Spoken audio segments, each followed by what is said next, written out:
আসসালামু আলাইকুম। mointech 404 থেকে শুভেচ্ছা জানাচ্ছি। আশা করছি সকলেই ভালো আছেন। তো আজকের থাম্বনেইলটা দেখে অলরেডি বুঝতে পেরেছেন যে আজকের টিউটোরিয়ালের বিষয় কি হতে যাচ্ছে। কম্পিউটারের দ্রুত টাইপ নিয়ে অনেকেই দুশ্চিন্তায় থাকি আমরা, তাই না? কারণ এখনকার যে ল্যাপটপগুলো বা কম্পিউটারগুলো বের হয়েছে সেখানে বিজয়ের যেই অক্ষরগুলো দেয়া থাকতো সেগুলো এখন আর দেয়া থাকছে না। বেশিরভাগ ক্ষেত্রে কিছু, কিছু ক্ষেত্রে থাকছে, বাট আমি যেসব ল্যাপটপগুলো দেখছি সেসব ক্ষেত্রে পাচ্ছি না। অভ্র একটা আমাদের বিকল্প হিসেবে কাজ করছে, বাট অভ্রতেও কিছু, কিছু প্রবলেম আছে। সেই প্রবলেমগুলো কি, কি প্রবলেম আছে সেই প্রবলেমগুলো নিয়ে আমরা নেক্সট একটা টিউটোরিয়াল করতে পারি। ঠিক আছে? তো এই যে কম্পিউটারে দ্রুত বাংলা লেখা নিয়ে দুশ্চিন্তা, আমরা বাংলা লিখতে পারি, মানে আঙ্গুল দিয়ে দিয়ে লিখতে পারি, মানে এক পৃষ্ঠা লিখতে মনে হয় আমাদের ঘন্টা 2 3 4 5 লেগে যায়। কিন্তু কি হবে যদি কিবোর্ড ছাড়াই আমরা বাংলাটা টাইপ করতে পারি? জিনিসটা অনেক ইন্টারেস্টিং হওয়ার কথা, তাই না? আমরা মুখে বলবো, কিবোর্ড তার কাজ করবে। ঠিক আছে, আমাদের মুখের কথা শুনে কিবোর্ড তার টাইপ করে ফেলবে, এবং তাও সেটা বাংলায়। চলুন দেখি এটা কিভাবে করা যেতে পারে। প্রথমে আমরা একটা ব্রাউজার খুলে নেই। আমার প্রিয় ব্রাউজার হচ্ছে ক্রোম। আমি ক্রোমটাই খুলে নিলাম। এখানে 9 ডটে যেতে হবে। 9 ডটে যাওয়ার পর খুঁজে বের করতে হবে গুগল ডক্স। গুগল ডক্স হলো মাইক্রোসফট ওয়ার্ডেরই একটা বিকল্প। ঠিক আছে, গুগল ডক্সে ডাবল ক্লিক করলাম। গুগল ডক্সে ক্লিক হোক, কেন জানি আমার ল্যাপটপটা স্লো। আমরা একটা ব্ল্যাঙ্ক শিট নিয়ে নিলাম। ঠিক আছে, ব্ল্যাঙ্ক শিট নিয়ে নিলাম। আমি বলেছিলাম আমরা কিবোর্ড টাচ করব না, একটুখানি টাচ করতে হবে, আদারওয়াইজ এটা করা যাবে না। ঠিক আছে, সরি, একটুখানি আমার টাচ করতে হবে, বাট একবারই টাচ করব। সেটার জন্য যেটা কাজ করতে হবে সেটা হচ্ছে, আমি একটু যদি কিবোর্ডটা, আমি যদি স্ক্রিনটা একটু বড় করি, সেখানে আপনারা দেখবেন একটা একটা টুল বার আছে, সেটার নাম হচ্ছে টুলস। টুলসে গিয়ে সেখানে আপনারা যাবেন হচ্ছে ভয়েস টাইপিং, যেটা আপনারা অলরেডি শিখেছেন কিভাবে ইংরেজিতে ভয়েস টাইপিং করতে হয়। এখন আমরা শিখবো হচ্ছে বাংলায় কিভাবে করতে হয়। বাংলায় করতে গেলে এখানে আপনারা অ্যালফাবেটিক্যালি খুঁজতে গেলে বাংলা পাবেন না। বাংলা খুঁজতে গেলে আপনাদের অনেক নিচে যেতে হবে, অনেক নিচে, অনেক নিচে, অনেক নিচে, অনেক নিচে, অনেক নিচে, অনেক নিচে, অনেক নিচে। ইভেন আমাকেও একটু ছোট করতে হবে, বিকজ আমি বুঝতে পারছি না। আমিও নিচে আছি। এই এখন পেয়ে যাব। এই যে দেখেন, দেখেন এখানে সবচেয়ে ইন্টারেস্টিং জিনিসটা কি দেখেন, ইংরেজি ক্ষেত্রে আমরা দুটো জিনিস দেখি, হয় ইউকে ইংলিশ, নয় ইউএস ইংলিশ, তাই না? আমাদের গুগল ডক এই ক্ষেত্রে বাংলাকেও দুটো ভাগে ভাগ করেছে। হয় আপনি ভারতীয় বাংলায় লিখতে পারেন, বাংলাদেশি বাংলায় লিখতে পারেন। যেহেতু আমরা বাংলাদেশি, সো আমরা বাংলাদেশি টাইকেই সিলেক্ট করবো, বাংলা, বাংলাদেশ। ওকে, এটাকে আমি একটু সাইড করে রাখি। ওকে, মনে করেন আপনি এখন প্রিপেয়ার্ড, আপনি এখন লেখার জন্য প্রিপেয়ার্ড, আপনি এখন কি লিখবেন, কি বলবেন, সবকিছু আপনি স্ক্রিপ্ট রেডি। সো আপনি এখন স্টার্ট করবেন। সো আপনি কাজ কিছুই না, এই যে ক্লিক, এটাই শেষ ক্লিক আপনার। আপনি কিন্তু কিবোর্ডে ক্লিক করছেন না, আপনি ক্লিক করছেন মাউসে। ঠিক আছে, এই যে ক্লিকটা করে দিলেন। ভূমিকা,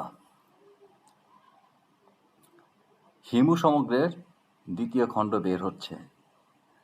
আমার আনন্দিত হওয়ার উচিত, কিন্তু কেন জানি আনন্দিত হচ্ছি না, বরং খানিকটা বিষণ্ণ বোধ করছি। বারবার মনে হচ্ছে যেদিন আমি থাকবো না সেদিন হিমুও থাকবে না। কবরের গভীর অন্ধকারে হিমুকে আমিও সঙ্গে নিয়ে যাব। অথচ এমন তো হবার কথা না। প্রকৃতিতে কিছুই ফুরায় না, সব কিছুই ফিরে ফিরে আসে।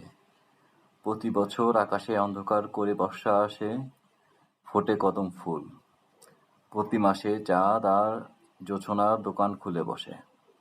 কেউ জোছনা কেনে চড়া দামে, এবং কেউ বা প্রায় বিনামূল্যেই পেয়ে যায়।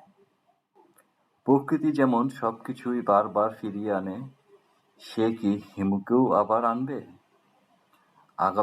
আগামী দিনের কোনো লেখক কি আবারও পৃথিবীতে তাকে ফিরিয়ে আনবেন? আবারও সে হেঁটে বেড়াবে পথে পথে? আহা, সে আসুক। এই ভয়ঙ্কর সুন্দর পৃথিবীতে আমি না থাকলাম, সে থাকুক। তার চোখ দিয়েই আমি বারবার জোছনা দেখব, তার সঙ্গে ভিজব বর্ষার নবধারার জলে।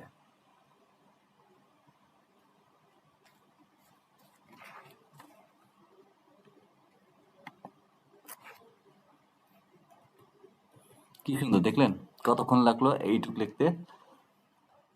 খুবই কম সময়, তাই না?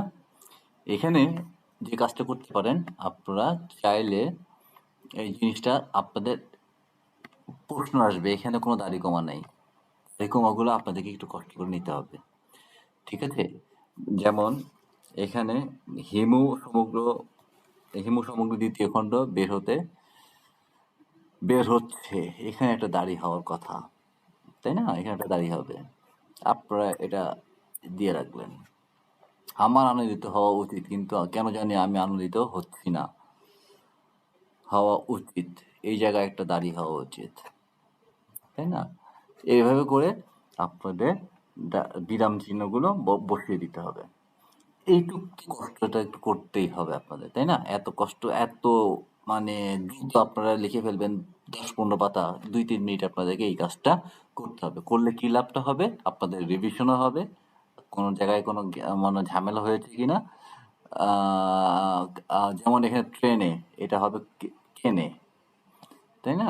আমি আমি আমার মনে পড়তেছে যে কেউ কেনে, এখানে আমার উচ্চারণে ভুলের কারণে সেটা হয়েছে কেনে। তো এটা আমি এখানে কাটলাম, কেটে লিখলাম কেনে।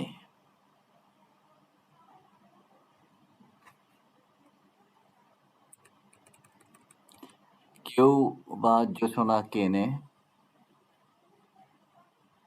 এই তো হয়ে গেছে, দেখছেন?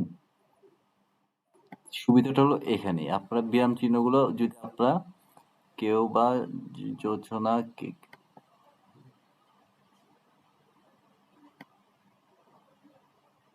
কেনে ছড়া দামে, এরকম করে করলে আপনারা বিরাম চিহ্নগুলো বসিয়ে নিতে পারবেন। এরকম চাইলে আপনার মুখের স্পিড যত বেশি আপনার তত দ্রুত, এটা আপনাকে কম্পিউটারের সাথে কম্পিটিশন করতে হবে, আপনার কত দ্রুত বলতে পারেন এবং কম্পিউটার কত দ্রুত লিখতে পারে। এত লিখলেন, এখন কি হবে? এখন সেভ তো করতে হবে, এটা কাজে লাগাতে হবে। সেভ করবেন কিভাবে? এই যে সেভ অপশনে যাবেন, ফাইল অপশনে যাবেন, ফাইল অপশনে গিয়ে ডাউনলোড করতে পারবেন। এটা কিসে ডাউনলোড করতে পারবেন? মাইক্রোসফট ওয়ার্ডে। এই যে মাইক্রোসফট ওয়ার্ডে ডাউনলোড করে দিলাম আমি, এখানে আনটাইটেল ডাউনলোড দিলাম, আনটাইটেল ডাউনলোড দিয়ে এটা সেভ দিলে আনটাইটেল ডাউনলোড হয়ে যাবে। বা আপনি একটা সাইটের নাম দিতে পারেন, এক্সপেরিমেন্ট বা XYZ, যে কোনো একটা নাম দিয়ে এটা আপনার প্রোডাক্টের নামটা লিখে আপনি দেখেন মাইক্রোসফট ওয়ার্ডেই সেভ হয়ে যাবে, ঠিক আছে?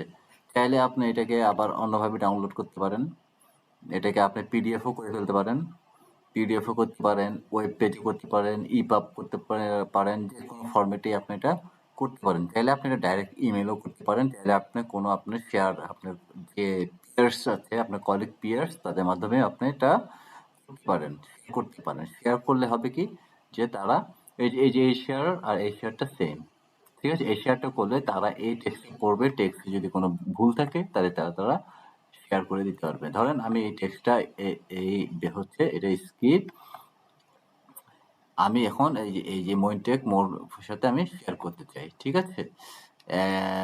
এটা হচ্ছে ওনার, আমি আমার একটা যে কোনো একটা ইয়ের সাথে আমি এটা শেয়ার করতে চাই, প্লিজ চেক লিখে দিয়ে দিলে আমার কাছে একটা মেল চলে যাবে, ঠিক আছে? মেল চলে গেলে আমি এটা রিভিউ, একটা লিঙ্ক চলে যাবে, লিঙ্কটা ধরে আমি এটা এডিট করে দিতে পারবো যে কোথাও কোনো ভুল আছে কিনা।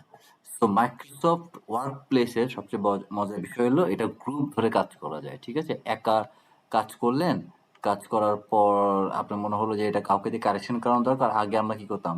মেল করতাম, মেল করতে করে বা হার্ড কপি নিয়ে দৌড়ায় বসদের কাছে যেতাম যে এটা করতে হবে। কিছু করার দরকার নেই, জাস্ট শেয়ার করে দিবেন, ঠিক আছে? তো আশা করি আজকে ভিডিওটা ভালো লাগছে, এবং যদি ভালো লেগে থাকে, একটু আবার সেই পুরোনো কথা, ভালো লেগে থাকলে লাইক করবেন, সাবস্ক্রাইব করবেন এবং শেয়ার করবেন। আর যদি ভালো না লেগে থাকে ডিসলাইক করবেন এবং গঠনমূলক সমালোচনা করবেন, এবং আপনাদের নেক্সট টাইমে কি টপিকসে আপনারা জানতে চান সেই যা প্রতি যদি জানতে চান সেই জিনিসগুলো আমার কাছে বললে আমি আমি যতটুকু জানি ততটুকু দেওয়ার চেষ্টা করব। ধন্যবাদ। আশা করি সকলেই ভালো থাকবেন এবং আমার নেক্সট ভিডিও আশা করি আরো শীঘ্রই পেয়ে যাবেন। ঈদের জন্য 2-3 দিন অফ ছিল, এখন থেকে রেগুলার ভিডিও পাবেন। সো আজকে এই পর্যন্তই। গুড বাই, ভালো থাকবেন সবাই। আসসালামু আলাইকুম।